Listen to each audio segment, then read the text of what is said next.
starting with the big question of all three questions we're looking at these 3 weeks, which is, did Jesus really exist? And for those of us in this room, it might seem an obvious answer to that question. And yet, even though there are lots of reasons to believe that he did exist, there are many who doubt it, and many who don't yet know the right resources to be able to think more clearly and accurately about the existence of Jesus.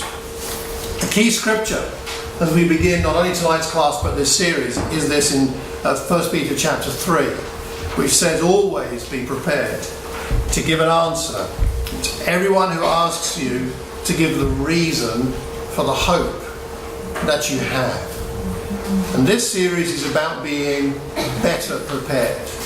It feels good to be prepared, to know you're ready for things. I went suit shopping this week because, as most of you know, Lydia is getting married. My daughter's getting married, and that means I have to look smart. And I have a couple of suits, but they're rather old, so I needed to buy a new suit. And I went to a place in Hatfield with my wife, because I don't trust myself. And we went to a shop, and a very nice young man helped me to buy a well-fitted suit. He also persuaded me that I needed to buy a waistcoat. I'm to be the father of the bride, I must have a waistcoat. I don't understand that, but apparently that's the case. And he also said I must have a particular kind of tie and a little handkerchief thing that goes in the pocket, and it has to match. And anyway, I am now fully equipped, and I feel better prepared for the event that's coming up. And it's a nice feeling to know, I mean, it's May and the wedding's in August. That's sorted. Okay, good. I can relax a bit more and be a bit more petrified about writing my speech, but that's another thing. The feeling prepared is such a good feeling, not just for the sake of feeling good about it, but knowing that you've got what someone might need. And so we want to be prepared well. However, we want to be well prepared, but we don't want to be prepared in the sense that we know we can win any argument he will give us. I know I have all the cards up my sleeve and I'm going to win. The problem with going into a conversation with someone who's got doubts about these questions with the perspective of I'm going to win is that you make the other person what? You make them a loser. And if you make someone feel like a loser, are they going to want to carry on talking to you? Who wants to carry on talking to someone who makes them feel like a loser? This is also, by the way, this is a free point. This is why you don't want to win in arguments with your spouse. You really don't. You don't want to win because you make your spouse into the loser, and then you're married to a loser. So, what does that do to the dynamics of your marriage? Anyway, that's a side point. We don't want to be pointing fingers at people. How could you believe that? That's a dumb thing to think. Look, I've got evidence and I'm going to hammer you over the head with it. That's really not going to help. Instead, we need to heed the rest of this verse, which says, but do this with gentleness and respect. What do you think, let me get a bit of feedback here. What does gentleness look like when you're having a conversation with someone about evidences? How do you know you're being gentle? What would you say, Michelle? One of the things I learned today was actually how to be a better listener. Being a better listener. So Okay. that's really key. That's more interest in listening than in speaking your point. Okay, good. Anything else, Shannon? Your tone of voice. Tone. Tone, a gentle tone. Don? Not judging. Not judging. Okay. Yeah, that's good. What about respect? How do you know you're treating someone with respect? Not interrupting. That's a great one, isn't it? Isn't that so frustrating when you're interrupted? Yeah. Okay, wait until someone's finished what they want to say. Anything else? Respect? Good? Kind of acknowledging where they're coming from, what their point of view is. Okay. Acknowledging that it's meaningful to them. Yeah. All right, you don't have to agree with it, but at least acknowledge that it's meaningful and it's reasonable for them to think what they think. Yeah. I think also just being attentive to them, not looking at your phone or looking around or listening to what somebody else is saying. Giving them your full attention. Right. Yes, Rachel. But don't make assumptions that they've said this one thing and then take it that they must believe this, this, and this, and therefore that's stupid or whatever. Take each thing at face value, and don't run ahead, and see that as a sign of everything else that you imagine they believe, but they may not. Were you going to add something? Yeah, know when to stop. Know when to stop. So you might have a bucket full of evidences, but emptying the entire bucket over their head in one go may not actually help. You may want to pick one thing out of the bucket to share with them. I don't know where the metaphor goes with that, but anyway, that's fine. As long as you don't kick the bucket.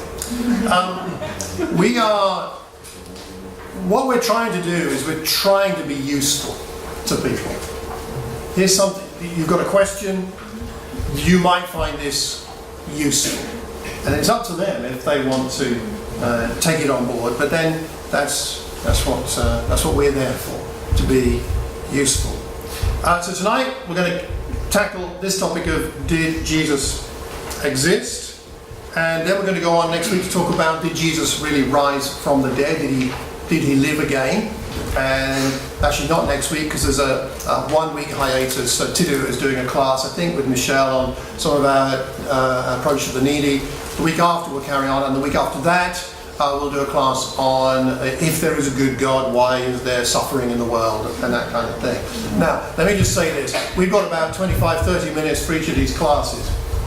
We could teach for 10 weeks on each one of them. So the goal is not to give us everything about these topics. The goal is to give us some little things that we can use to help other people to develop greater trust in the Christian faith. So we're limiting what we're trying to achieve here to something that I hope will be useful. Now, in talking about this topic of did Jesus really exist, I've decided to focus not on the Bible. And of course, that's not to say I don't think it's important or it's not useful in this topic. However, a lot of people have an innate skepticism towards the reliability of this. And the reliability of the documents is something we can do another class on another time, and it's very well worth doing.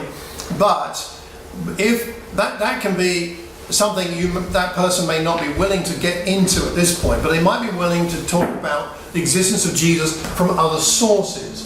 So we're going to focus on Roman sources and Jewish sources that show that Jesus did exist, and this may hopefully be helpful.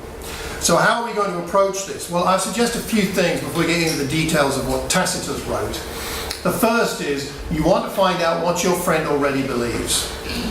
If they say they don't believe in the existence of Jesus, what does that actually mean? Do they have any belief in God? Do they have any faith of any kind? So it would be very helpful to find out what they believe to begin with, what they think of Jesus too. If they don't think he existed, do they think he was a mythical figure? Do they think he was an ideal figure, some kind of archetype?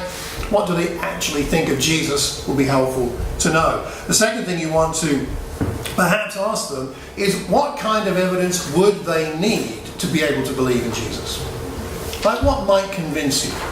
Now, even if you can't provide that, even just knowing that that's what they would think would help them to believe is useful to know. So what kind of evidence?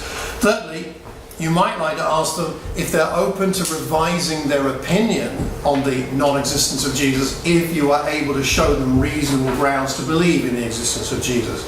You don't have to ask that question, depends on your friend, but you might want to find out, test the water a little bit, are you open to changing your mind? Can be a useful thing to ask. Clearly something happened, or we wouldn't have Christendom.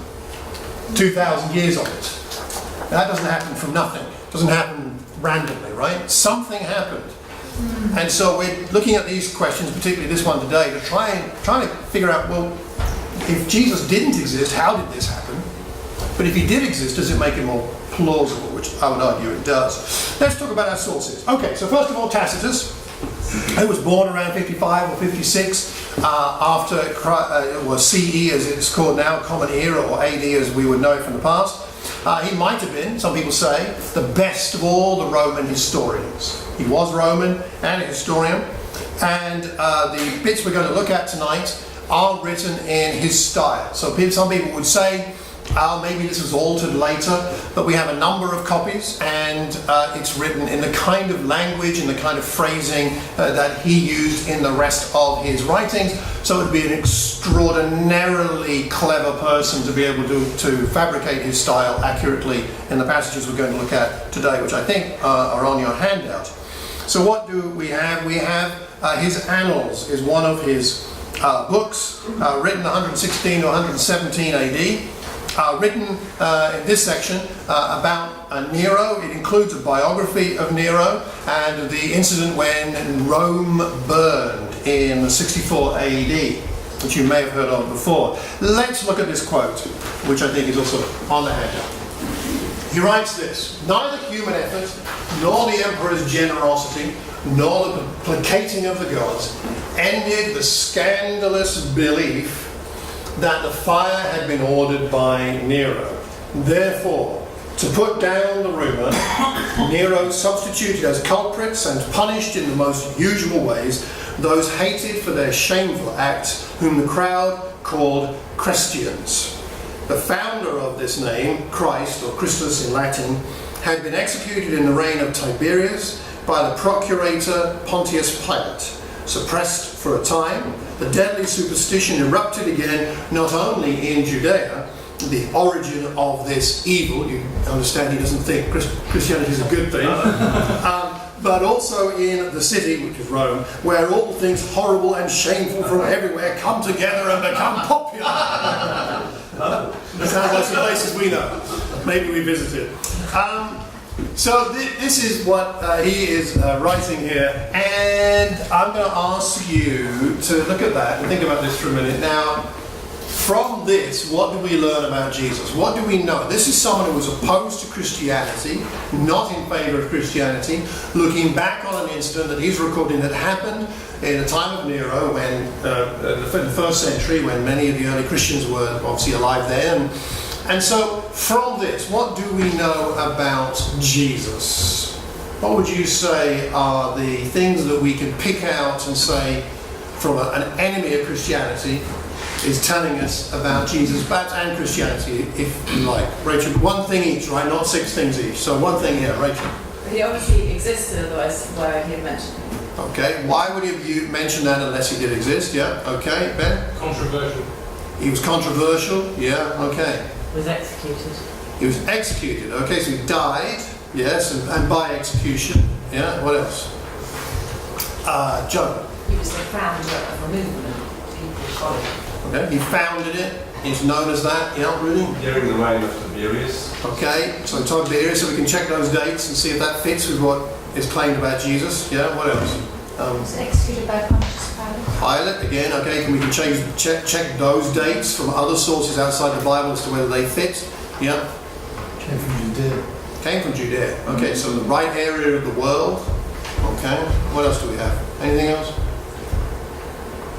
There's a good few things here in one short little paragraph, aren't there? Yeah. Confirming what we believe about Jesus and what the Bible tells us Yeah. about Jesus. It fits.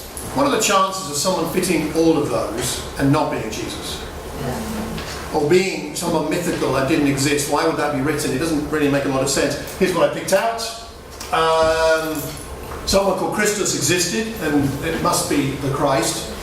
He founded the movement, he gave his name to the movement, although he's thinking of the name as Christus or Chrestius, where obviously his name is really Jesus, but his understanding is that that's his name. He was executed by the Roman governor of Judea during the governorship of Pontius Pilate, during the reign of Tiberius. Christianity spread to Rome, right? We know that, again, from the New Testament, and it began in Judea. I think we got most of those pretty quickly, so that's good.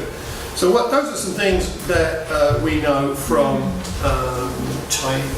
Tacitus. Let's now go from a Roman historian to a Jewish historian, Josephus. Now, what do we know about Josephus? He was born around 37, 38 AD or CE, and he lived to around the end of the century or the beginning of the next century, roughly. He was a Jewish priest and a soldier. He fought against the Romans, was taken prisoner by the Romans, and then had an epiphany, an enlightenment. judgment, where he said, "Oh my word, you Romans are jolly fine fellows. I tell you what, I'll serve you instead of the Jewish people. As a priest, I shall now write histories and serve you." And he got connected with the aristocracy of Rome and made a nice tidy living for himself. And he was seen by the Jewish people then as a traitor from that point on. He was very positive about Judaism and wanted to defend it. So in his writings, he's very that way. But he was seen more as a traitor. He wrote Jewish history for a Roman audience. That was the perspective. In his book, Jewish Antiquities, he mentions Jesus twice. And we're going to look at both of these and then ask the same question we asked earlier about the writings of Tacitus. What does this tell us about Jesus? So we'll look at that in just a moment. So that's in fact a photograph of a copy of his writings, the Jewish Antiquities, written in those dates. So here, being therefore this kind of person, in other words, a heartless Sadducee, he's writing here about Annals. Annals, thinking that he had a favourable opportunity because Festus had died and Albinus was still on his way, called a meeting, and that word literally is a Sanhedrin, of judges, and brought into it the brother of Jesus, who is called Messiah, James by name, and some others. He made the accusation that they had transgressed the law, and he handed them over to be stoned.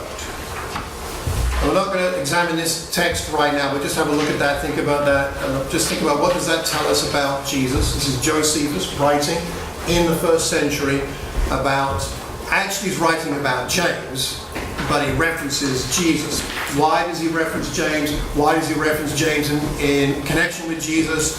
What's going on there? Why would Josephus do that? Think about that as we come back in a moment to it. Just to say though that there are lots of Jameses in that period in Jewish history. And in fact, there are lots of Jesuses. Jesus is a very common name in the first century, and so is James. And so it's interesting that he tells us, or tells his audience, which James it is and which Jesus it is by referencing that Jesus is called Messiah, the one, everybody must know that one, you know, not the other Jesuses, but the one known as the Messiah, right? You all know that one? Yeah, okay, him, right. And he's writing to Romans, by the way, not even Jews. So he's writing to people who must know this. And the James is referenced as being the brother of that guy. So it's really interesting that he would do that, and it tells us something very positive about the existence of Jesus. The extraneous reference to Jesus here would not have made any sense if Jesus had not been a real person. Now, slightly more controversial, but still interesting. In book 18 of the same book, Jewish Antiquities, he references Jesus again, but there is some question as to whether all of this quote is authentic. So on your sheets and on the screen, I've put in italics the words that scholars think might have been added later, possibly by Christians or Christian-type people or sympathizers of Christians. So we're not certain that the words in italics were written by Josephus, but we are sure that the words that aren't in italics were written by by Josephus. And I think you'll see that they still tell us a great deal about what Josephus thought about Jesus. So let's read this one. Around this time, there lived Jesus, a wise man, if indeed one ought to call him a man, for he was one who did surprising deeds, and a teacher of such people as accept the truth gladly. He won over many Jews and many of the Greeks. He was the Messiah. When Pilate, upon hearing him accused by men of the highest standing among us, had condemned him to be crucified, those who in the first place came to love him did not give up their affection for him, for on the third day he appeared to them, restored to life. The prophets of God had prophesied this and countless other marvellous things about him. And the tribe of Christians, so called after him, have still to this day not died out. So, now, in evaluating this, the usefulness of this, take out the italicized words for a moment, right? Just pretend they're not there. Let's assume that the scholars who think they were not written by Josephus are correct. I mean, let's take the minimalist approach here. I think that's a healthy thing to do. So ignore those, and then think about think about what we know about Jesus from these two passages combined. So again, if you want to look at the handout you've got, you want to look on the screen, take a moment to think. What does this tell us that we're confident of about Jesus, if you like, also about Christianity? What would you say? What do we see here written by Josephus that is interesting, useful, supportive of the existence of Jesus? What do we see? Josie. Jesus had a brother named James. Okay, he had a brother named James. Okay, yep. He was crucified. Crucified. Okay, which didn't happen to everybody. And didn't happen normally to people who weren't committing the highest crimes. Okay. He was the Messiah. Okay, so that's an earlier one, isn't it? Yes, Jesus was called Messiah, so he was known as Messiah. Josephus certainly wouldn't have believed he was the Messiah. He wanted to support Judaism, but certainly he knew that he was called Messiah. Okay, what else do we know about Jesus from this, Ben? These surprising deeds. Surprising deeds. All right, so that must have been pretty out of the ordinary, because there are lots of famous people at that time who might have done something unusual, but this is something really out of the ordinary, to mention it as something that would identify him to his readers. Ash? He was a teacher. A teacher. He went around teaching. Okay, yeah. Anything else? And very Jewish and Greek followers. Jewish followers and Greek followers. So attractive as a religion to Jews from a Jewish background, people from a Gentile background. Okay, yeah. He was crucified by Pilate. Okay, Pilate comes into the equation the same as we had with Tacitus. All right. Ian. Ananias is not just the Sadducee view, which is deemed as being the high priest. So obviously he's gone and accused James of something that would have been against the law, which would be, you can surmise it's obviously relating to the Christianity that was so against what they felt was Judaism at the time. So they had them stoned, or James by name stoned, for standing against Christianity. Yeah. Good stuff. Dennis. Yeah, the tribe of Christians, so named after him. Carried on. Yeah, and were named after him. Yes, you could say. Okay, anything else? His wife. His wife. Okay. All right. He also alluded that the prophets of God had prophesied. Okay. So he was referring back to the Old Testament. Old Testament connections. Yeah, good stuff. All right, my list. He existed as a man. I mean, I know it's so basic, but Josephus says that he existed. I mean, and Josephus had no skin in the game. He didn't want to prove the existence of Jesus. That's not his point, but it is clear. He was called Jesus, he was known as someone who did surprising deeds, the teacher of truth. His ministry was effective to Jews and Greeks, accused by ruling Jewish authorities. Think about how many of these things fit with the New Testament. Pilate was the one who sentenced him to crucifixion. His followers continued their discipleship, which fits with the book of Acts and what we know. His followers were called Christians, and he was known as Messiah. He founded a new movement, and it was still thriving at the time of writing, which is at the end of the century. Now, if Jesus did not exist, put the first list from Tacitus together with the second list, and there's some overlap, some slight differences, some duplication. How do we explain that unless someone called Jesus existed? There's no reason to fabricate this, because it doesn't support the points that Tacitus is making or the points that Josephus is making for a non-Christian audience. So he's not trying to curry favour, either of those writers is not trying to curry favour with Christians. He's trying to prove something to Romans in particular, both writers actually. So we have a lot there. Now, I've referenced in your handout some other writers which we're not going to look at tonight. These are all non-Christian writers. Lucian of Samosata, who was writing in the 2nd century, who wrote a satirical letter that you might want to look up online. Celsus, 2nd century Greek philosopher and a proponent of Christianity. You can look up his discourse. Pliny the Younger lived from 61 AD to the beginning of the 2nd century. Pliny the Younger, who writes about Christians in the area he's governing. Suetonius lived at 69 AD. Beyond that, a Roman historian. who also writes about Nero and Claudius in connection with Christianity and Christians, and Mara bar Serapion, a Stoic philosopher of Syria, who wrote a letter to his son referencing Christianity and Jesus. These, I think they're less easy to digest than the ones I put on screen earlier from Tacitus and Josephus, which is why I've used those. And I don't think we need to remember all of this, but I think it's helpful to our faith to look at it, to look it up and read it and think about it, and have it somewhere in a pocket, maybe just in the pocket of your memory, to be able to bring out and say, well, have you read what Suetonius wrote? If people say, no, I haven't, I don't believe Jesus existed. Well, did you know that Josephus did? And he wasn't sympathetic to Christianity. And have you read what he wrote? Well, would you like to? And you can these days get your phone out and Google it and show it to them right there and then. You don't have to memorize it all, so that's quite good news, isn't it? So, we're not going to look at those tonight, but I'd like you to think about that, look them up online.